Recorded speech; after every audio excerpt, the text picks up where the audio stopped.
layar samudra, di dalam badai bergelora. Engkaulah jangkar hidupku, tak sekalipun ku goyah. Firman-Mu terangi langkahku, sumber damai dalam hidupku, dan ku aman di dalam-Mu. Penyertaan-Mu sempurna,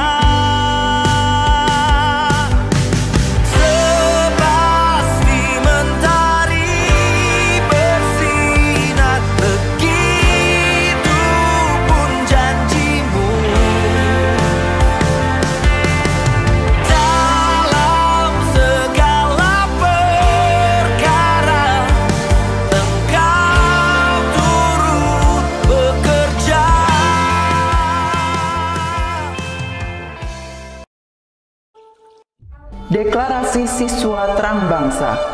Di dalam nama Tuhan Yesus, berikan kepadaku hikmat seperti Daniel, diberikan kepadaku hikmat seperti Yusuf. Dalam nama Tuhan Yesus, sesuai firman-Mu yang berkata, barang siapa kekurangan hikmat, hendaklah ia meminta daripada Tuhan. Di dalam nama Tuhan Yesus, tahun ini kecerdasanku akan dilipat gandakan oleh Tuhan. Di dalam nama Tuhan Yesus, aku akan semakin cemerlang. Di sekolahku, aku akan menjadi saksi Tuhan yang luar biasa. Dalam nama Tuhan Yesus, akan muncul dari hidupku panggilan untuk menjadi generasi Yoel yang penuh dengan api Tuhan dan militan dalam Tuhan. Aku disebut sebagai pelaksana-pelaksana firman. Aku bagian dari pasukan Tuhan yang tangguh pada akhir zaman. Lewat hidupku, pelajar di kota Sion akan mengalami kegerakan rohani yang luar biasa. Aku menerima jaminan masa depanku dari Tuhan sendiri, kalau aku hidup seperti yang Tuhan mau. Demi nama Tuhan Yesus, semua jadi dan genap. Amin, amin, amin.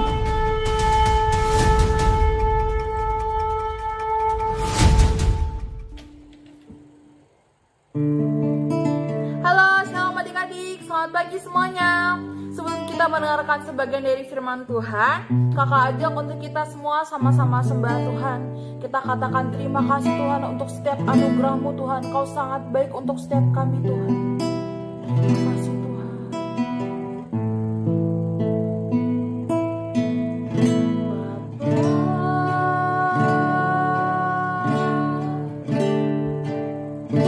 Engkau sungguh baik,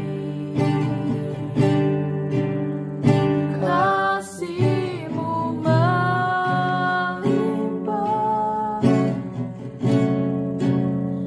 di hidupku.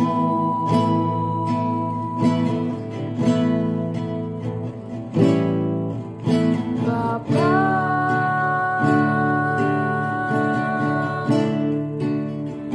ku berterima kasih,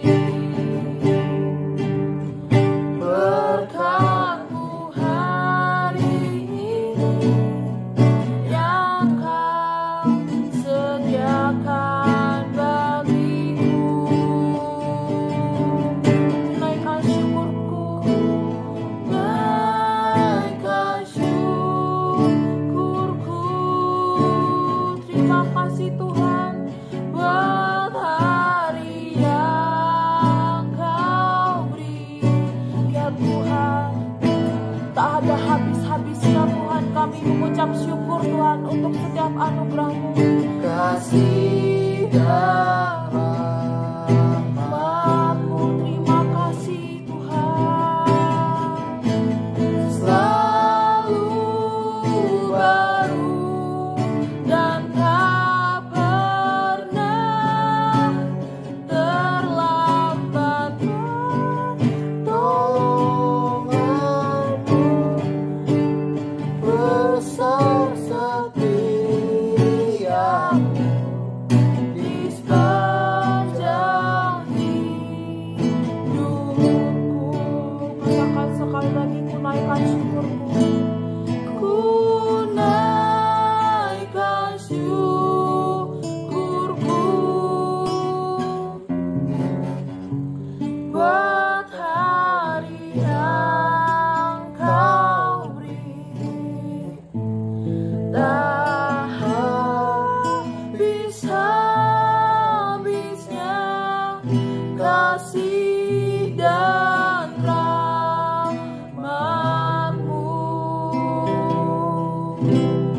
besar untuk setiap kami Tuhan. Kami mengucap syukur untuk setiap anugerah yang selalu baru setiap hari Tuhan. Kalau sekarang kami akan mendengarkan sebagian dari firman-Mu Tuhan, berkati Tuhan supaya apa yang kami dengarkan Tuhan dapat kami pakai, dapat kami terapkan dalam kehidupan kami Tuhan. Terima kasih Tuhan, di dalam nama Tuhan Yesus kami mengucap syukur. Amin. Shalom adik-adik. Oke, perkenalkan ya sebelumnya, nama kakak Valen. Nah, hari ini kakak mau bawain firman tentang kasih. Nah, sebelumnya adik-adik mungkin sering dengar ya, kasih itu apa, lagunya mungkin di sekolah minggu sering dengar gitu ya. Nah, mungkin dari beberapa kita belum ngerti nih, arti dari kasih sebetulnya itu apa. Nah, jadi kakak bakal kasih pengertian sebelumnya tentang kasih itu apa ya. Kasih itu adalah rasa setia, peduli, dan kasih sayang yang mendalam. Nah, kita bisa ambil ya sama-sama di 1 Korintus 13 ayat 4-7. Kakak bacain aja ya. Kasih itu sabar, kasih itu murah hati, ia tidak cemburu, ia tidak membegahkan diri dan tidak sombong. Ayat kelima, ia tidak melakukan yang tidak sopan dan tidak mencari keuntungan diri sendiri. Ia tidak pemarah dan tidak menyimpan kesalahan orang lain. Ayat keenam, ia tidak bersukacita karena ketidakadilan, tetapi ia bersukacita karena kebenaran. Ayat ketujuh, ia menutupi segala sesuatu, percaya segala sesuatu, mengharapkan segala sesuatu, sabar menanggung segala sesuatu. Nah, jadi itu adalah sebuah kasih ya. Jadi kasih itu di Alkitab itu tidak cemburu. Ia tidak memegahkan diri dan tidak sombong.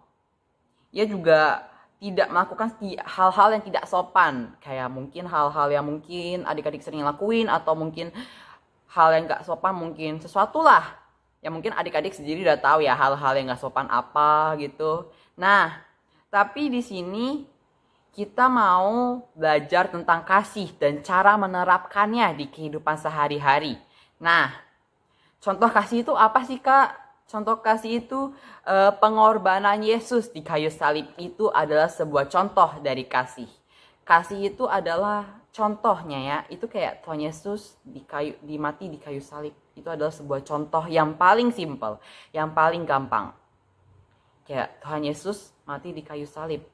Itu adalah sebuah kasih yang Tuhan berikan kepada kita secara cuma-cuma. Tuhan mati di kayu salib. Tuhan bisa aja kabur adik-adik. Mungkin sekarang kita masih terjebak dalam dosa yang sama. Dalam dosa kecenderungan. Dalam dosa yang ya hari-hari itu aja terus dosanya mungkin bohong. Atau mungkin ngelawan orang tua, ngembangkang. Dosa sehari-hari kita, mungkin sampai sekarang kita masih terjebak dalam hal itu adik-adik.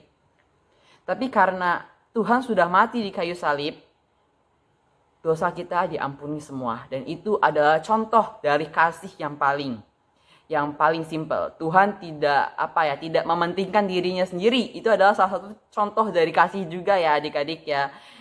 Tuhan tidak mementingkan dirinya sendiri, tidak mementingkan egonya sendiri itu loh.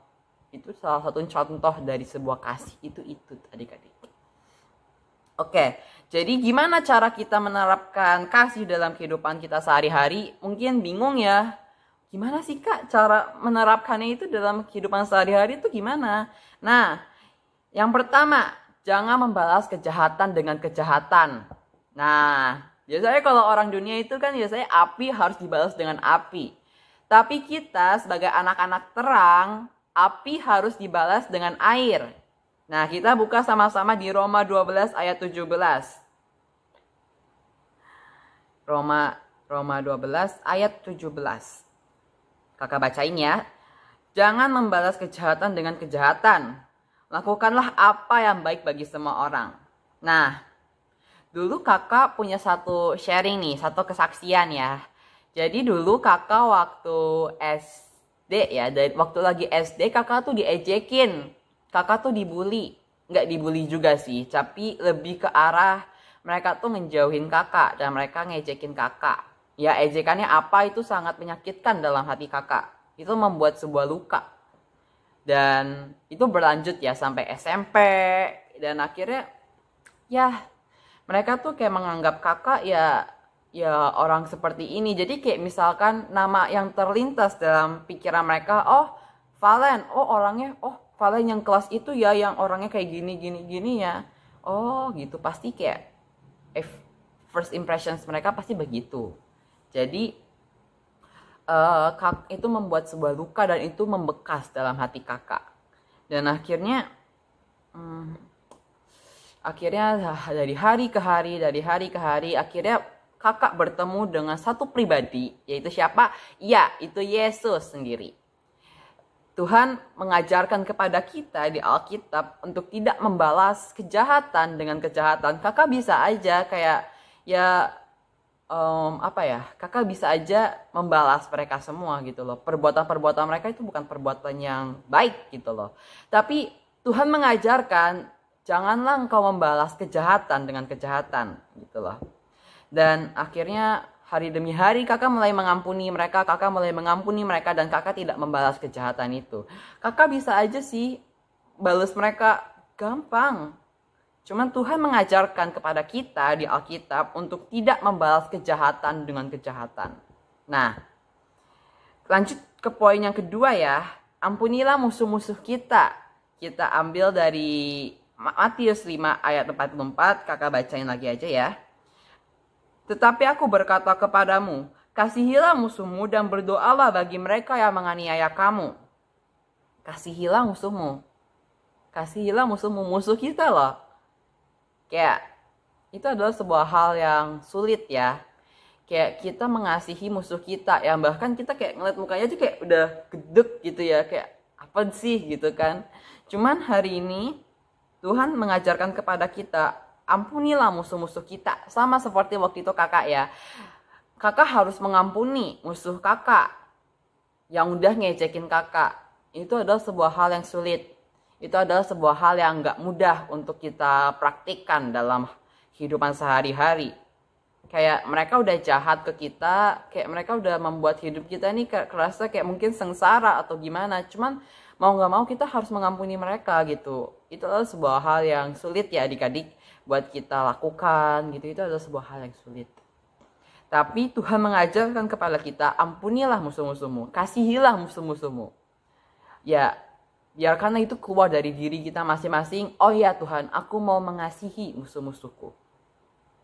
Jadi dulu ada cerita ya tentang Petrus. Mungkin adik-adik udah kenal ya Petrus, udah tahu ya Petrus itu siapa.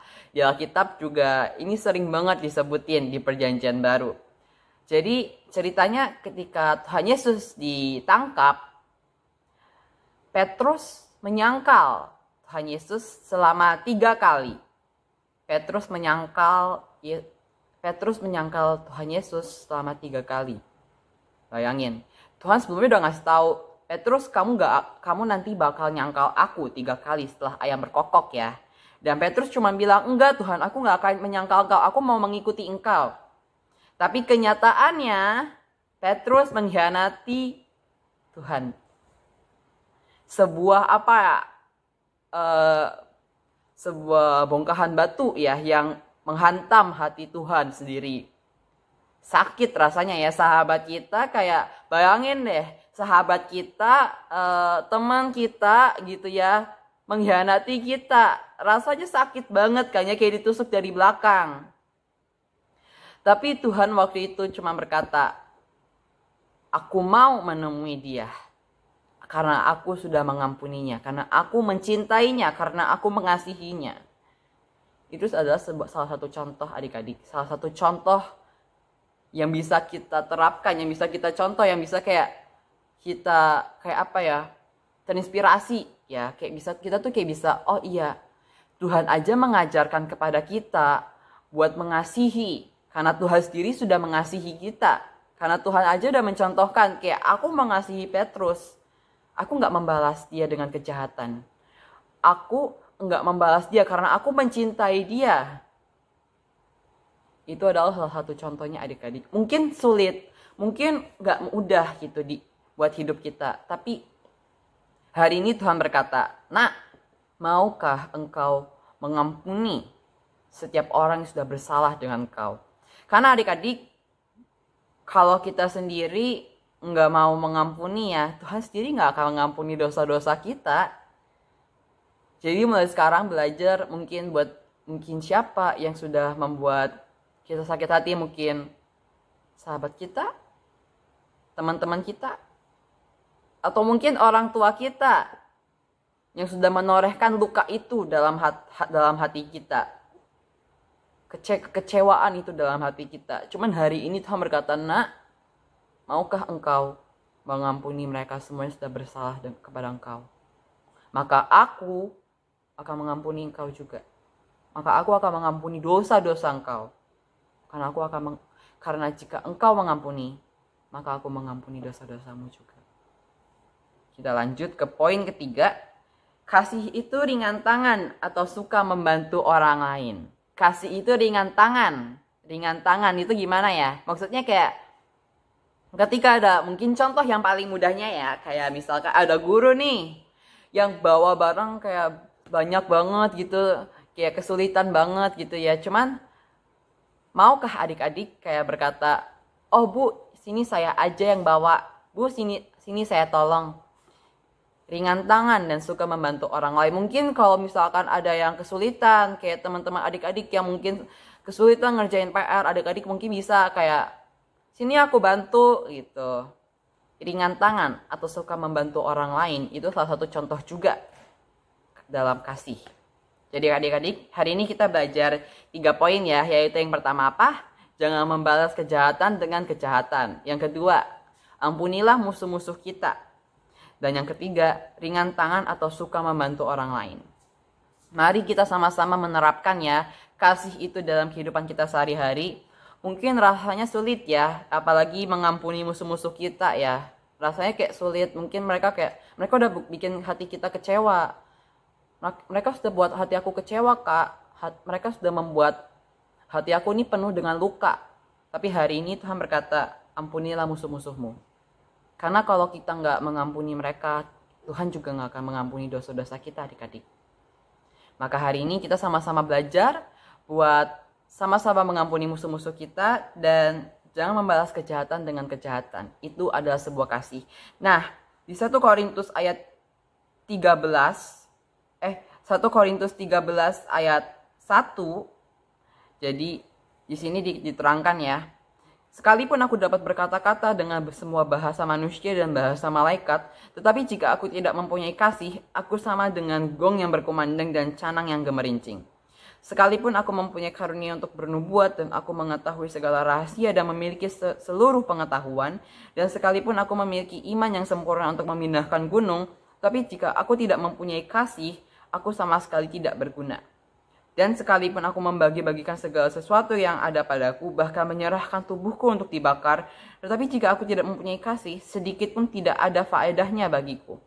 Jadi teman-teman udah tahu ya seberapa pentingnya kasih itu ya dalam hidup kita. Jadi mau kita bisa mindahin gunung, mempunyai karunia yang bisa mengartikan bahasa roh atau apapun itu, kalau kita gak punya kasih, sama saja nol. Semua kebaikan kita, kalau misalkan kita gak punya kasih, sama saja dengan nol adik-adik. Jadi sudah tahu ya seberapa pentingnya kasih itu dalam hidup kita masing-masing. Oke, mari kita sama-sama belajar hari ini. Mari sama-sama kita menerapkan kehidupan kasih itu dalam kehidupan kita masing-masing. Oke, mari kita berdoa. Tuhan, hari ini kami datang kepadamu Tuhan. Hari ini kami mau sama-sama menerapkan kasih dalam kehidupan kita masing-masing. Tuhan, mari Engkau bantu kita, mari Engkau penuhi kita dengan kasih-Mu Tuhan, agar kami dapat menyalurkannya kepada orang-orang, agar orang-orang dapat merasakan apa itu kasih Tuhan. Tuhan, karuniakanlah kepada kita sebuah hati yang mau mengasihi orang lain Tuhan. Karuniakanlah kepada kita hati yang mau mengampuni juga Tuhan. Tuhan, agar buatlah hati kami masing-masing Tuhan, agar kami mau mengasihi musuh-musuh kami. Kami mau mengampuni setiap musuh-musuh kami. Tuhan, tolong Tuhan, agar biarlah dalam hati kami selalu keluar kasih, selalu keluar sebuah kasih yang dapat mengampuni setiap orang-orang yang sudah bersalah kepada kami. Terima kasih Tuhan untuk firman-Mu pada pagi hari ini. Di dalam nama Tuhan Yesus Kristus kami sudah berdoa dan mengucap syukur. Amin. Terima kasih adik-adik. Shalom.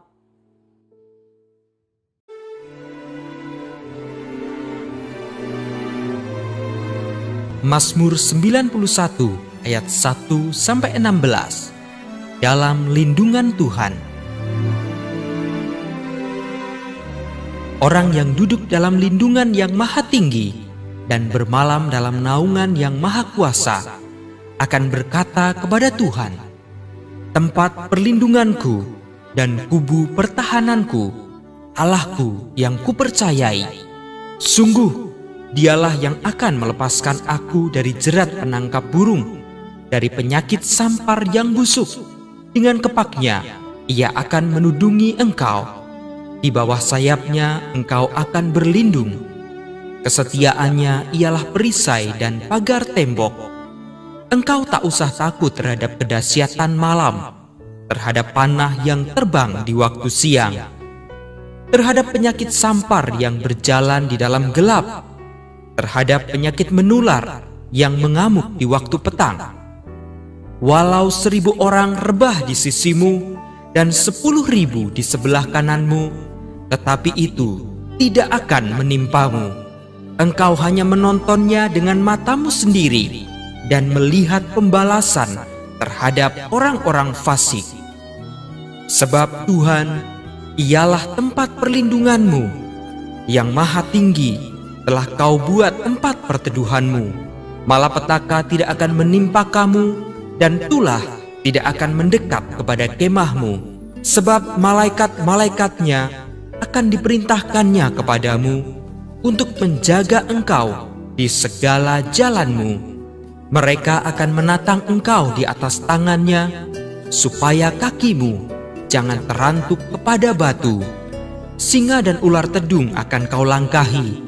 Engkau akan menginjak anak singa dan ular naga. Sungguh, hatinya melekat kepadaku, maka aku akan meluputkannya. Aku akan membentenginya, sebab ia mengenal namaku. Bila ia berseru kepadaku, aku akan menjawab. Aku akan menyertai dia dalam kesesakan. Aku akan meluputkannya dan memuliakannya. Dengan panjang umur akan kukenyangkan dia, dan akan kuperlihatkan kepadanya keselamatan daripadaku. Amin.